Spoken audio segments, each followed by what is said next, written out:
Hello दोस्तों, इस lecture में हम बात करेंगे एप्लीकेशंस ऑफ गॉस लॉ। यानी गॉस लॉ के एप्लीकेशन क्या होते हैं। आपको अकॉर्डिंग टू बोर्ड एग्जामिनेशन आपको 3 पढ़ने हैं, जिसमें से पहला जो है उसे हम आज डिस्कस करेंगे, जिसका नाम है electric field due to an infinitely long straight uniformly charged wire. यानी इसकी वजह से एक यूनिफॉर्मली इनफाइनाइट चार्ज वायर है, उसकी वजह से इलेक्ट्रिक फील्ड कितना आता है ये हम इसमें देखेंगे और इसके बेस पे करेंगे कुछ क्वेश्चंस जो कि आपके लिए बहुत हेल्पफुल रहेंगे। तो एंड तक बने रहिए। इससे पहले बात कर लेते हैं कि कंटिन्यूअस चार्ज डिस्ट्रीब्यूशन क्या होता है। ये जितने भी आपको एप्लीकेशन करने हैं उन एप्लीकेशंस में ये चीज बहुत महत्वपूर्ण है। अगर आपने ये नहीं सीखी है तो कह सकते हैं कि आपको थोड़े बहुत कम समझ में आएंगे। तो सबसे पहले बात कर लें लीनियर चार्ज डेंसिटी क्या होती है। लीनियर चार्ज डेंसिटी को लैम्डा से शो करते हैं और ये होता है चार्ज पर यूनिट लेंथ। यानी किसी भी लेंथ पर जितना भी चार्ज कंटिन्यूसली डिस्ट्रीब्यूट किया जाता है उसे हम लीनियर चार्ज डेंसिटी कहते हैं और इससे रिप्रेजेंट करते हैं लैम्डा से। ये लैम्डा है तो Q अपॉन L। अगर यूनिट की बात करें तो Q क्या होता है, Q का चार्ज होता है। Q का मतलब चार्ज, चार्ज के यूनिट क्या होती है कूलाम, और लेंथ की होती है मीटर, तो इसकी यूनिट आ जाएगी कूलाम पर मीटर। दूसरा है कंटिन्यूअस चार्ज डिस्ट्रीब्यूशन में surface charge density. Surface charge density का मतलब आप ऐसे कह सकते हैं कि सिर्फ हमारे पास लेंथ है तो ये वाला यूज करना है लीनियर चार्ज डेंसिटी। अगर लेंथ के साथ ब्रेथ भी है, यानी अगर एरिया की बात करें, लेंथ और ब्रेथ मिलके क्या बन जाता है, एरिया बन जाता है। तो एरिया की बात करें तो उस पर जब भी चार्ज डिस्ट्रीब्यूट होगा, कंटिन्यूसली चार्ज क्या होगा, डिस्ट्रीब्यूट होगा, तो उसे हम कहेंगे सरफेस चार्ज डेंसिटी और इसे हम सिग्मा से रिप्रेजेंट करते हैं और सिग्मा इज इक्वल टू होता है Q अपॉन A, यानी charge per unit area. Unit क्या हो जाएगी इसकी, देखिए चार्ज की क्या होती है कूलाम, एरिया की क्या होती है मीटर स्क्वायर। इस तरीके से हम इसकी यूनिट निकाल सकते हैं। थर्ड पॉइंट है वॉल्यूमेट्रिक चार्ज डेंसिटी, या इसे हम वॉल्यूम चार्ज डेंसिटी बोलते हैं। अभी मैंने आपको बताया था लेंथ पर जब चार्ज डिस्ट्रीब्यूट हो कंटिन्यूसली तो उसे लीनियर चार्ज डेंसिटी कहेंगे। लेंथ के साथ ब्रेथ पे आ जाए यानी एरिया पर हो तो उसे सरफेस चार्ज डेंसिटी कहते हैं, सिग्मा से रिप्रेजेंट करते हैं, इसको लैम्डा से करते हैं। अगर वॉल्यूम की बात कर रहे हैं, वॉल्यूम चार्ज डेंसिटी क्या होता है, लेंथ ब्रेथ दोनों साथ थी, इसमें लेंथ थी इसमें ब्रेथ भी थी और इसमें आ जाएगी आपकी हाइट, ये तीसरी डायमेंशन भी आ जाएगी। तो वॉल्यूमेट्रिक चार्ज डेंसिटी का मतलब होता है कि जब हम किसी भी वॉल्यूम को कंटिन्यूसली चार्ज डिस्ट्रीब्यूट करते हैं तो वो जो है वॉल्यूमेट्रिक चार्ज डेंसिटी होती है। यानी इसको हम रिप्रेजेंट करते हैं रो से और ये होता है चार्ज पर वॉल्यूम। क्या होगा इसका, चार्ज पर वॉल्यूम। और इसकी यूनिट की बात कर ले तो कूलाम पर मीटर क्यूब। चार्ज की क्या होगी कूलाम, वॉल्यूम की क्या होती है मीटर क्यूब, क्योंकि वॉल्यूम क्या होता है length into breadth into height, और तीनों को अगर मीटर में कैलकुलेट करेंगे तो ये आ जाएगा मीटर की पावर 3, तो कूलाम पर मीटर क्यूब। तो ये तीनों चीजें आप याद रखें। इसको किससे शो करते हैं, लैम्डा से, that is surface charge density sigma से। वॉल्यूम चार्ज डेंसिटी को किससे करते हैं, रो से करते हैं। ठीक है, तो इस तरीके से हम बात करते हैं फर्स्ट एप्लीकेशन जो कि गॉस लॉ पर डिपेंड है, गॉस लॉ की हेल्प से करना है। अब गॉस लॉ क्या होता है आपको याद ही होगा, गॉस लॉ क्या होता है। जो साइंटिस्ट थे गॉस, उन्होंने ये बताया था कि अगर कोई भी चार्ज किसी सरफेस द्वारा एनक्लोज है, कोई भी चार्ज क्या है किसी सरफेस द्वारा एनक्लोज है, तो जितना भी चार्ज उस सरफेस द्वारा एनक्लोज है वो चार्ज, जैसे मान ली यहाँ पे कोई चार्ज है Q और पूरा ये एनक्लोज सरफेस है, इस सरफेस का नाम होता है गॉसियन सरफेस। क्या नाम होता है इसका, गॉसियन सरफेस। यानी चार्ज को क्लोज करने वाली सरफेस जो होगी गॉसियन सरफेस होगी, जो कि हम गॉस लॉ में गॉसियन जो एप्लीकेशन कर रहे हैं उसमें हमें यूज करना है।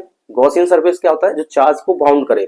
अब ये सरफेस कैसी हो सकती है, स्फीयर होती है, सिलिंड्रिकल हो सकती है, या कोई और शेप भी हो सकती है। तो गॉस ने ये बताया था कि इससे जितना भी फ्लक्स पास होगा फाई ई, ये किसके इक्वल होगा, इसके इनसाइड में जितना चार्ज है, तो क्यू इनसाइड, क्यू क्या रहेगा इनसाइड, और टोटल होना चाहिए जितना भी चार्ज है वो क्यू इनसाइड वाला टोटल हो, और 1 अपॉन एप्सिलॉन टाइम्स होता है Q inside multiply with 1 upon epsilon nought, और इसे हम कैलकुलेट करते हैं तो इस तरीके से आता है। इसको हम गॉस लॉ बोलते हैं। क्या बोलते हैं इसे, गॉस लॉ। यानी साइंटिस्ट जो गॉस थे उन्होंने बताया था कि कोई भी एनक्लोज सरफेस है उसके अंदर जितना भी चार्ज है उसका 1/ε टाइम्स कर दीजिए तो फ्लक्स कैलकुलेट हो जाता है। यही जो है गॉस लॉ होता है। अब हमें क्या करना है, इसका एक फर्स्ट एप्लीकेशन देखना है। तो फर्स्ट एप्लीकेशन में बात करते हैं इलेक्ट्रिक फील्ड की। यानी आपको जितने भी एप्लीकेशन करने हैं, बोर्ड के अकॉर्डिंग 3 है, उसमें से पहला है। तो तीनों में आपको इलेक्ट्रिक फील्ड फाइंड करना है। क्या करना है, इलेक्ट्रिक फील्ड फाइंड करना है। अब यहाँ पे किसकी वजह से करना है, इन्फिनिटी लॉन्ग चार्ज वायर है। कैसा है, infinity long straight uniformly charge wire है। इसका मतलब ये हुआ कि आपके पास एक वायर है और वो जो वायर है वो इनफाइनाइटली लॉन्ग है। मैं यहाँ पे आपको बना के दिखा दूं कुछ इस तरीके से। ये एक हमने वायर मान लिया है और ये चार्ज है। इस चार्ज को हम कह सकते हैं इस पर पॉजिटिव चार्ज है, आप चाहो तो नेगेटिव भी लिख सकते हो। तो हमने क्या किया, एक वायर बना लिया है जो कि यूनिफॉर्मली चार्ज है, जिसका नाम है पॉजिटिवली चार्ज्ड। क्या ये वायर पॉजिटिवली चार्ज है। अब देखिए यहाँ पर जब भी हमें कोई भी एप्लीकेशन करना है उसमें 3 पॉइंट आपको याद रखने हैं। कौन कौन से 3 पॉइंट है। फर्स्ट पॉइंट आपको याद रखना है कि total electric field, total electric flux. क्या करना है आपको, total electric flux passing through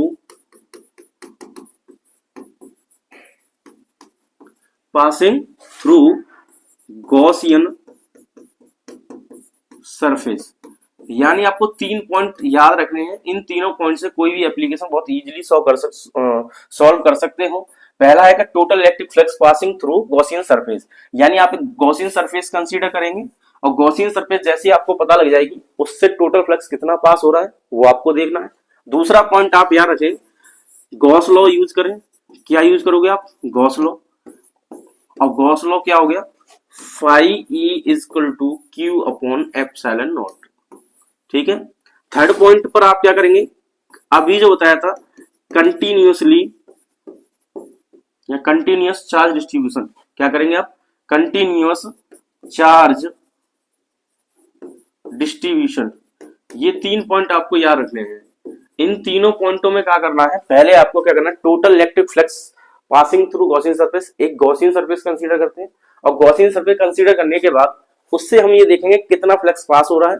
दूसरा पॉइंट आपको याद रखना है कि गॉस लॉ यूज करना है और थर्ड पॉइंट पर आप कंटिन्यूअस चार्ज डिस्ट्रीब्यूशन को यूज करोगे, जो कि अभी आपको बताया था। ये कितने टाइप्स का होता है, 3 टाइप्स का होता है। और कौन कौन सा होता है आप देख सकते हैं। एक को लैम्डा से शो करते हैं, क्यू अपॉन एन, और दूसरा होता है सिग्मा क्यू अपॉन ए, और थर्ड होता है रो क्यू अपॉन वी। ये लीनियर है, ये सरफेस है और ये वॉल्यूम वाला है। तो ये तीनों आपको याद रखने हैं। इन तीनों को यूज करना है। कहाँ यूज करना है, ये जब आप 2 पॉइंट क्लियर कर लोगे तो तीसरा पॉइंट ये यूज करना है। और जैसे ही आप तीनों को यूज कर लोगे तो आपका जो फाइनली फॉर्मूला आएगा ई का, मतलब इलेक्ट्रिक फील्ड का, वही हमारा ये इस डेरिवेशन का आंसर हो जाएगा। तो चलिए बात करते हैं किस तरीके से हमें सॉल्व करना है। तो सबसे पहला पॉइंट क्या रखना है कि हमें क्या चाहिए, गॉसियन सरफेस से टोटल फ्लक्स पास चाहिए। तो हम क्या करेंगे, एक गॉसियन सरफेस कंसीडर करेंगे। तो वायर के लिए जो गॉसियन सरफेस होता है, ध्यान सुने, वायर के लिए जो गॉसियन सरफेस होता है वो सिलिंड्रिकल होता है। अब क्यों होता है, इसकी वजह क्या है कि ये पॉजिटिवली चार्ज है, आप चाहे तो नेगेटिवली चार्ज भी कर सकते हो। तो इससे इलेक्ट्रिक फील्ड जो है कुछ इस तरीके से ही बनेंगे। ये देखिए कुछ इस तरीके से इलेक्ट्रिक फील्ड इससे बनेगा इस साइड, क्योंकि पॉजिटिव चार्ज से इलेक्ट्रिक फील्ड की डायरेक्शन अवे होती है। अगर हम इधर की बात कर दें लेफ्ट साइड की, तो इस तरीके से यहाँ पर इलेक्ट्रिक फील्ड की डायरेक्शन ये आ जाएगी। इतनी बात समझ में आई। अब इसे क्या करना है, हमें इस वायर को क्या करना है, क्लोज करना है। क्या करना है, वायर को क्लोज करना है। यानी वायर पर जो चार्ज है, इसकी सरफेस पर चार्ज है, तो ये चार्ज जब हम दिया है तो यूनिफॉर्मली चार्ज होगा। अब इसको एक गॉसियन सरफेस एज्यूम करके करना है। तो गॉसियन सरफेस जो होगा वो एक सिलिंड्रिकल होता है और यहाँ पर क्या करेंगे, आप एक सिलेंडर बना देंगे इस तरीके से। क्या बना देंगे, सिलेंडर बना देंगे। तो यहाँ पर मैं आपको एक सिलेंडर बना के दिखा रहा हूँ। ये याद रखें, किसी भी लॉन्ग स्ट्रेट वायर के लिए जो गॉसियन सरफेस होता है वो एक सिलेंडर होता है। क्या होता है, सिलेंडर होता है।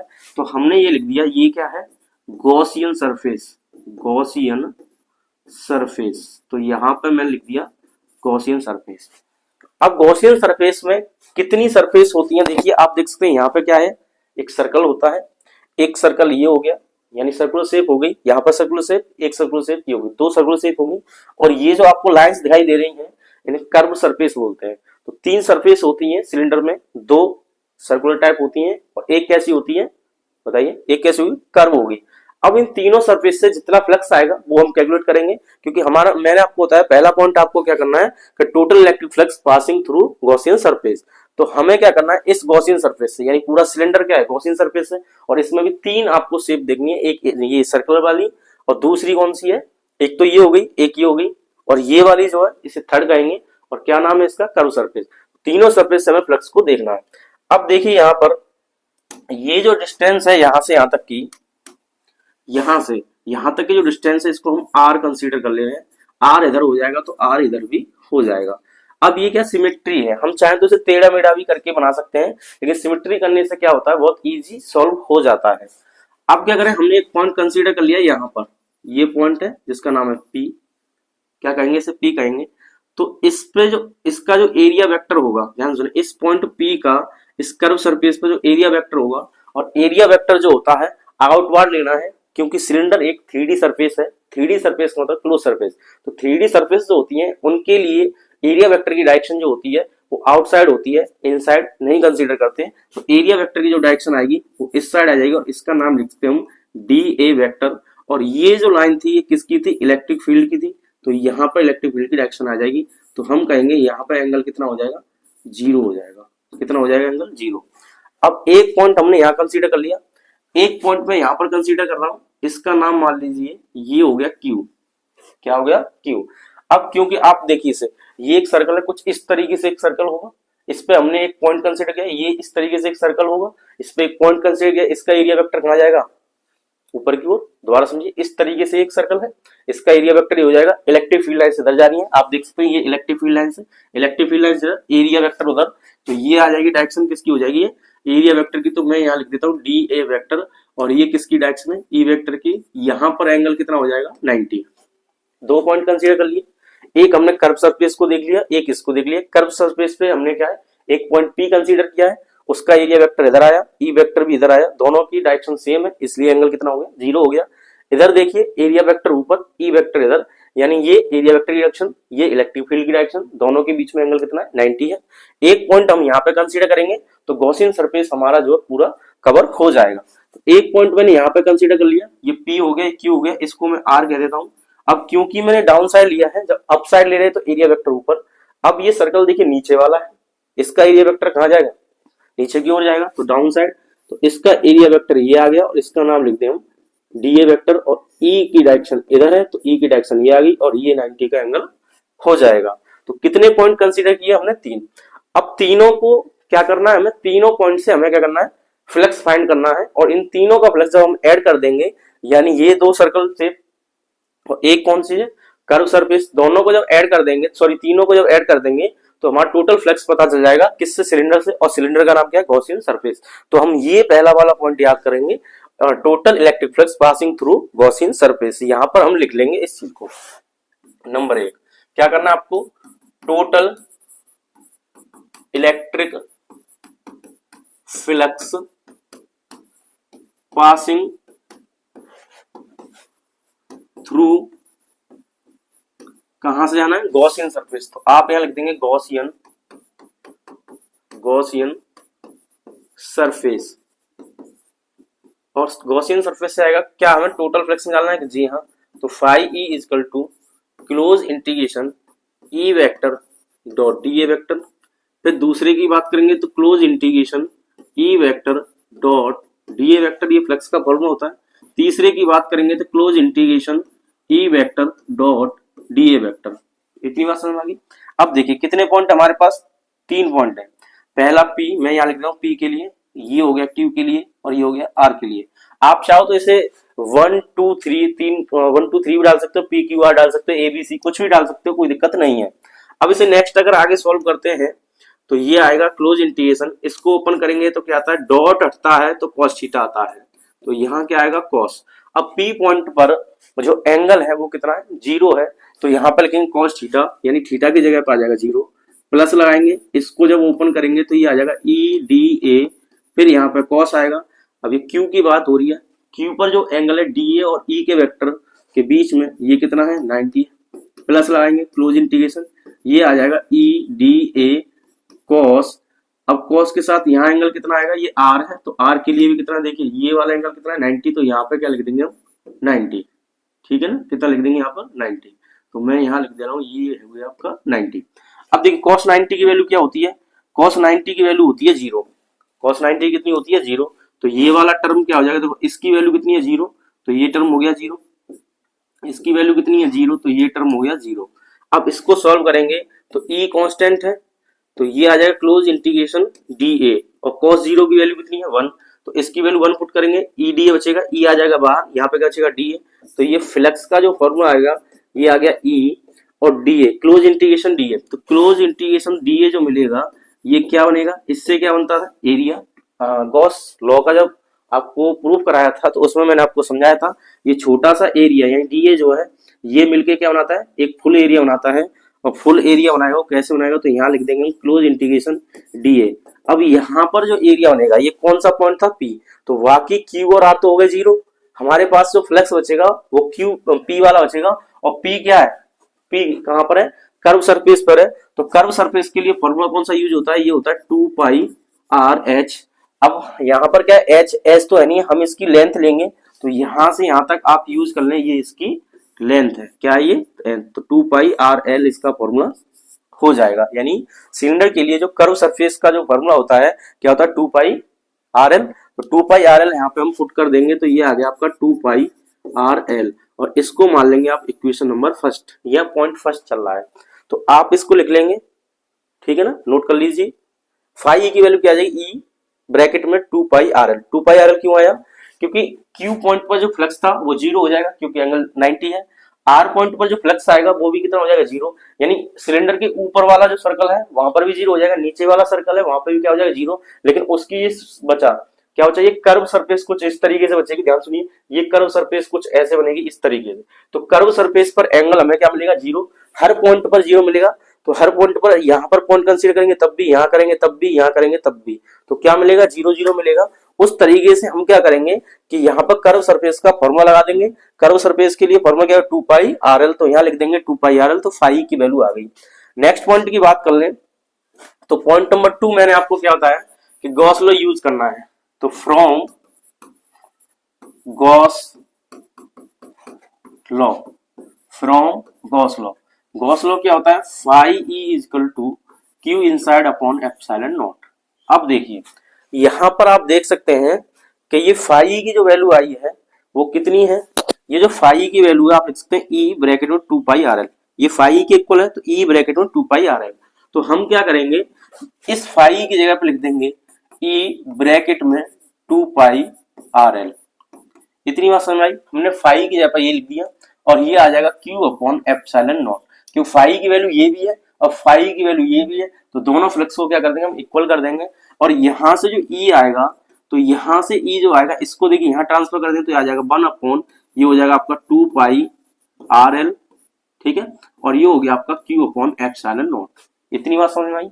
अब तीसरे पॉइंट में मैंने आपको ये समझाया था कि पहले पॉइंट में आपको गॉसियन सरफेस से टोटल फ्लक्स निकालना है, दूसरे में गॉस लॉ यूज करना है जो कि हम कर चुके हैं, तीसरे में आपको कंटिन्यूस चार्ज डिस्ट्रीब्यूशन यूज करना है जो कितने टाइप का होता है, 3 टाइप का होता है। एक में lambda equal to q upon l, एक होता है सिग्मा क्यू अपॉन ए, और एक होता है रो क्यू अपॉन वी यानी वॉल्यूम के लिए। अब चार्ज जो है किसके पास है, एक वायर के पास है। वायर में क्या होती है, एक वायर देखिए, वायर में क्या होती है लेंथ होती है, तो चार्ज पर यूनिट लेंथ, तो चार्ज पर यूनिट लेंथ जो होता है वो क्या होता है, ये इसको हम कहते हैं लैम्डा, क्या कहेंगे इसे, लैम्डा। बात समझ में आई कुछ। और इसको क्या कहेंगे, लीनियर चार्ज डेंसिटी। तो यहाँ पर तीसरे पॉइंट पर मैं आपको लिख सकता हूं फ्रॉम लीनियर चार्ज डेंसिटी। तो आप यहाँ पे क्या करेंगे, डेंसिटी, तो लीनियर चार्ज डेंसिटी की बात कर लें, तो लीनियर चार्ज डेंसिटी किससे शो करते हैं, लैम्डा से। तो लैम्डा इज इक्वल टू आएगा क्यू अपॉन एल। अगर मैं यहां से Q की वैल्यू फाइंड करूं तो L को इधर ट्रांसफर कर देंगे, तो Q इजकल टू आ जाएगा आपका लैम्डा L, क्या आ जाएगा, Q इजकल टू लैम्डा को इधर ट्रांसफर कर दो तो लैम्डा L हो जाएगा। अब Q की जो वैल्यू है इसे यहाँ पे पुट कर दीजिए, आप यहाँ पर Q की वैल्यू को पुट कर देंगे तो जो आंसर आएगा वही हमारा इलेक्ट्रिक फील्ड का फाइनल आंसर हो जाएगा। तो देखिए इसे पुट करने के बाद क्या वैल्यू आएगी इसे हम देखते हैं। इसे चाहो तो आप इक्वेशन मान सकते हो सेकंड वाली, क्योंकि दूसरा पॉइंट चल रहा है। तो आप लिखेंगे from equation second, from equation second. ठीक है, तो आप क्या करेंगे यहाँ पे e इजकल टू ई की वैल्यू निकालिए, e equal to 1/2 pi epsilon nought. देखो 2 पाई ये हो गया, 2 पाई ये एप्सिलॉन नॉट मैंने पहले लिख दिया, आर एल को मैं इधर लिख देता हूं तो ये आ जाएगा आर एल। फिर से देख लीजिए, ये 2 पाई एप्सिलॉन मैंने यहाँ लिख दिया, ये जो बचा आपका आर एल को मैंने उधर लिख दिया, ऊपर क्या क्यू, तो क्यू की जगह लिख देंगे लैम्डा एल। तो यहाँ पे क्या लिख देंगे आप, लैम्डा एल, एक एल से एक एल मर जाएगा, तो ई की जो वैल्यू आ जाएगी फाइनल 1/2 पाई एप्सिलॉन नॉट और ऊपर आ गया लैम्डा अपॉन आर। ये इसका फाइनल फॉर्मूला हो जाएगा। और इसकी यूनिट क्या होती है इलेक्ट्रिक फील्ड की, न्यूटन पर कूलम। क्या बात समझ में आई? जब भी हम इलेक्ट्रिक फील्ड फाइंड करना चाहते हैं, किसकी वजह से, इन्फिनिटली लॉन्ग स्ट्रेट वायर की वजह से, जो कि यूनिफॉर्मली चार्ज है, उसकी वजह से इलेक्ट्रिक फील्ड का फॉर्मूला क्या था, E इक्वल टू 1/2 पाई क्या है, एप्सिलॉन नॉट और लैम्डा अपॉन आर। ये फॉर्मूला आएगा। इसको यूज करके हम किसी भी न्यूमेरिकल को इस बेस पर जिसमें ये फॉर्मूला यूज होगा हम आसानी से कर सकते हैं। तो क्या क्या याद रखना है आपको, फिर से मैं रिवीजन करा देता हूं कि आपको total electric flux passing through Gaussian surface याद रखना है। कितनी सरफेस है इसमें, 3 है। कौन कौन सी है, एक तो आपका कर्व सरफेस है जो पी पॉइंट हमने कंसीडर किया उस पर, 2 सर्कल टाइप है जो क्यू और आर है, क्यू और आर पे एंगल 90 है, इसलिए ये वाले टर्म कितने हो जाएंगे, 0 हो जाएंगे। और यहाँ पर क्या एंगल 0 है, cos 0 की वैल्यू 1 होती है।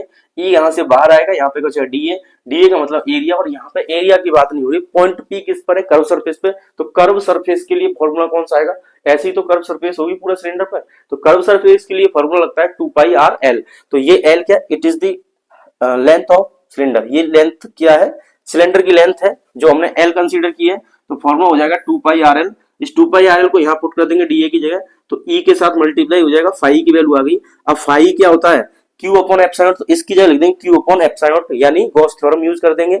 और गॉस थ्योरम यूज करेंगे तो यहाँ से ई की वैल्यू आ जाएगी।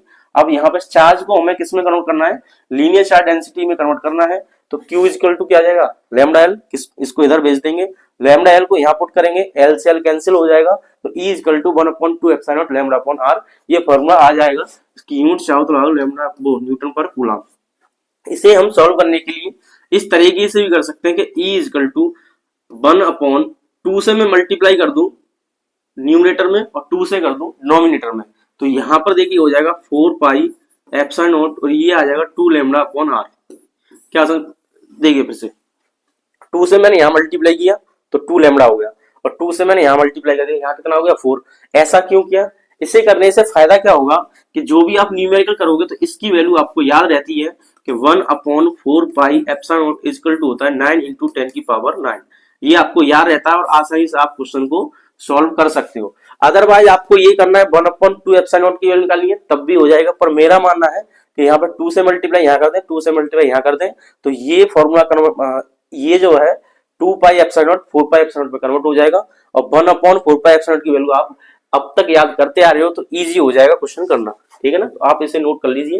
चलिए बात करते हैं क्वेश्चन की जो इस पर बेस है। क्वेश्चन नंबर पहला, इसमें लिखा है कि an infinity line charge produce a field of 9 × 10⁹ newton per coulomb. देखिए न्यूटन पर कूलम किसकी होती है यूनिट, ये होती है ई की, तो ये आपको वैल्यू है 9 × 10⁴ और ये आ जाएगा आपको न्यूटन पर कूलम। यहां पर आप लिख देंगे गिवन डाटा, ठीक है, जो जो गिवन है वो आप लिख लीजिए। At a distance of 2 centimetre, तो स्मॉल आर की वैल्यू आपको दी है 2 सेंटीमीटर। अब सेंटीमीटर को मीटर में कन्वर्ट करो, सेंटीमीटर हटाओ 10⁻⁻² लगाओ, ये किस में आ जाएगा, मीटर में आ जाएगा। पूछा है आपसे calculate the linear charge density, यानी आपसे लैम्डा की वैल्यू पूछी है। अब फॉर्मूला क्या यूज करेंगे, अभी जो निकल के आया था E equal to 1/2 pi epsilon nought lambda upon r, या मैंने आपको बताया था 2 से मल्टीप्लाई ऊपर कर दिया 2 से नीचे, तो 1/4 पाई एप्सिलॉन नॉट और यहाँ आ जाएगा 2 लैम्डा अपॉन आर। इतनी बात समझ में आ गई, ठीक है। अब हमने ये फॉर्मूला यूज कर लिया, अब फॉर्मूला यूज कर लिया तो इसमें क्या वैल्यू को पुट कर दीजिए। अब वैल्यू को जब पुट करेंगे तो क्या आंसर आएगा, देखिए E इक्वल टू, इसकी वैल्यू क्या हो जाएगी, इसकी वैल्यू हो गई 9 × 10⁹ मल्टीप्लाई विद 2, इसकी वैल्यू लिख दी हमने, ये 2 यहां पर आ गया। लैम्डा की वैल्यू क्या है, लैम्डा हमें फाइंड करना है, तो लैम्डा हमें फाइंड करना है तो मल्टीप्लाई कर दीजिए। अब e की वैल्यू आपको दी है, तो यहां पर मैं e की वैल्यू लिख सकता हूं। तो यहां पर e की वैल्यू क्या है आपको 9 इंटू 10 की पावर 9 इंटू 10 की पावर 4। तो यहाँ पे e की वैल्यू दी है 9 इंटू 10 की पावर 4 और अपॉन में कर दीजिए क्या दिया है r। तो r कितना दिया आपका 2 इंटू 10 की पावर -4। तो यहाँ आ जाएगा 2 इंटू 10 की पावर माइनस के सॉरी 2 दिया है तो माइनस के 2 हो जाएगा। अब इसे सॉल्व करते हैं। 2 से 2 कैंसिल हो जाएगा, ठीक है। 9 से 9 कैंसिल हो जाएगा, इसको इधर ट्रांसफर करेंगे, इसको इधर ट्रांसफर करेंगे तो 10 की पावर 4 इंटू 10 की पावर -2। तो यहाँ पर मैं लिख देता हूँ 10 की पावर 4 मल्टीप्लाई विद 10 की पावर -2। तो यहाँ आ जाएगा -2। ये बात समझ। इसको मैंने इधर ट्रांसफर कर दिया, 10 की पावर 4 पहले से ही था, 10 की पावर 2 और आ जाएगा माइनस का, ये आ जाएगा। अब यहाँ पे बचा 10 की पावर 9, ये कैंसिल हो गया, ये कैंसिल हो गया, इसको मैं इधर ट्रांसफर करूंगा तो ये जो वैल्यू कहाँ आ जाएगी अपॉन में, तो यहाँ पे आ जाएगा 10 की पावर 9 और ये आपके बचेगा लैम्डा। क्या बचेगा? लैम्डा। इसकी वैल्यू हमें फाइंड करनी है क्योंकि लैम्डा का मान पूछा है। तो अब क्या करेंगे, 10 की पावर यहाँ कितना हो जाएगा, तो यहाँ से मैं यहाँ कर देता हूँ। तो लैम्डा इज इक्वल टू, ये 4 है, ये 2 है, तो 2 4 में से कम हो जाएंगे तो कितना आ जाएगा 10 की पावर 2, यानी 4 में से 2 माइनस करेंगे तो कितना आ जाएगा 2। अब इसको जब ऊपर ले जाएंगे तो कैसा हो जाएगा माइनस का, तो ये जो है माइनस का हो जाएगा, तो यहाँ लिख देंगे 10 की पावर -9। कितना हो जाएगा 10 की पावर -9 हो जाएगा। और इससे अब आगे थोड़ा सा सॉल्व करेंगे तो 2 पावर कम हो जाएंगी, 10 की पावर -7 आ जाएगा। क्या है ये? लैम्डा है। क्या है ये? लैम्डा। लैम्डा का फॉर्मूला क्या होता है? चार्ज पर यूनिट लेंथ, तो इसकी यूनिट आ जाएगी कूलम पर मीटर। यूनिट लिखना ना भूलें, ये इस क्वेश्चन का आंसर हो जाएगा, ठीक है ना। तो एक बार इसको चेक कर लेते हैं कैलकुलेशन। इसकी वैल्यू क्या लिखेंगे आप, 9 इंटू 10 की पावर 9 और 2 मल्टीप्लाई कर दिया, लैम्डा ऐसे ही रहेगा। आर की वैल्यू क्या है 2 इंटू 10 की पावर -2, ये आ जाएगा। और ई की वैल्यू दी है 9 इंटू 10 की पावर 4, तो 9 इंटू 10 की पावर 4, 9 से 9 कैंसिल हो गया, 2 से 2 कैंसिल हो गया। इसको जब इधर ट्रांसफर करेंगे तो 10 की पावर 4 और 10 की पावर -2 आ जाएगा, ये आ गया। इसको इधर ट्रांसफर करेंगे तो 10 की पावर 9 आ जाएगा और लैम्डा हमारा क्या है, अकेला रह जाएगा।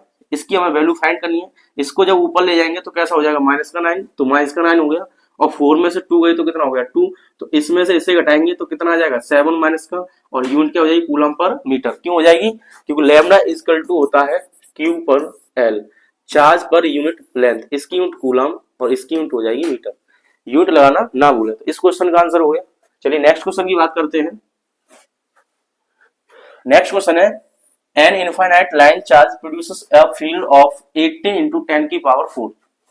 यानी आपको इसमें इलेक्ट्रिक फील्ड दिया है, E की वैल्यू कितनी है 18 इंटू 10 की पावर 4 और न्यूटन पर कूलम। आप यूनिट को देखें, यूनिट से पता चल जाता है ये क्या है। तो न्यूटन पर कूलम किसकी यूनिट होती है? E की। एट 0.02 मीटर डिस्टेंस दी है। The linear charge density is, तो आपको यहाँ पर लैम्डा का मान बताना है कि इसमें से कौन सा हुआ। इसमें आपको क्वेश्चन ऑप्शन भी गिवन है। तो चलिए इसको सॉल्व करते हैं। फॉर्मूला लगाएंगे फिर से, E is equal to 1 upon कितना आ जाएगा 2 पाई एप्सिलॉन नॉट और लैम्डा अपॉन r। इसको फिर से 2 से मल्टीप्लाई कर दिया, 2 से नीचे और 2 से ऊपर, तो ये हो जाएगा आपका 1 अपॉन 4 पाई एप्सिलॉन नॉट और ये आ जाएगा 2 लैम्डा अपॉन r। ये फॉर्मूला हो गया। इसमें क्या करेंगे, वैल्यू पुट करेंगे। वैल्यू पुट करने के लिए क्या करेंगे, देखो E की वैल्यू कितनी है, पहले आपको लैम्डा की वैल्यू फाइंड करनी है। तो हम यहाँ लिखते हैं E is equal to 1 upon 4 pi epsilon nought, यानी इसकी वैल्यू क्या आ जाएगी देखिए। तो E की वैल्यू पुट कीजिए। E का कितना वैल्यू दिया 18 इंटू 10 की पावर 4, ठीक है, इज इक्वल टू लाएंगे। इसकी वैल्यू क्या हो जाएगी, इसकी वैल्यू बताइए 9 इंटू 10 की पावर 9, कितनी आ जाएगी 9 इंटू 10 की पावर 9 मल्टीप्लाई विद यहाँ पर 2 आ जाएगा, यहाँ पर लैम्डा आ जाएगा और R कितना दिया आपको 0.02, तो यहाँ लिख देंगे 0.02। यहाँ से डेसिमल हटाएंगे, कितने जीरो आ जाएंगे, यहाँ पर 2 जीरो आ जाएंगे क्योंकि डेसिमल के बाद कितने डिजिट है 2 डिजिट है। अब इस 2 से ये 2 कैंसिल हो जाएगा, बिल्कुल सही है। 9 से इसको कैंसिल करेंगे 2 टाइम्स आ जाएगा, ये भी सही है। तो यहाँ पे आपके पास बचा 2 मल्टीप्लाई विद 10 की पावर 4, ये आ गया इज इक्वल टू, ये तो कैंसिल हो गया सब। अब यहाँ बचा 10 की पावर 9, 10 की पावर कितना बचा 9 और ये कितना हो जाएगा 10 की पावर ये 2 हो जाएगा।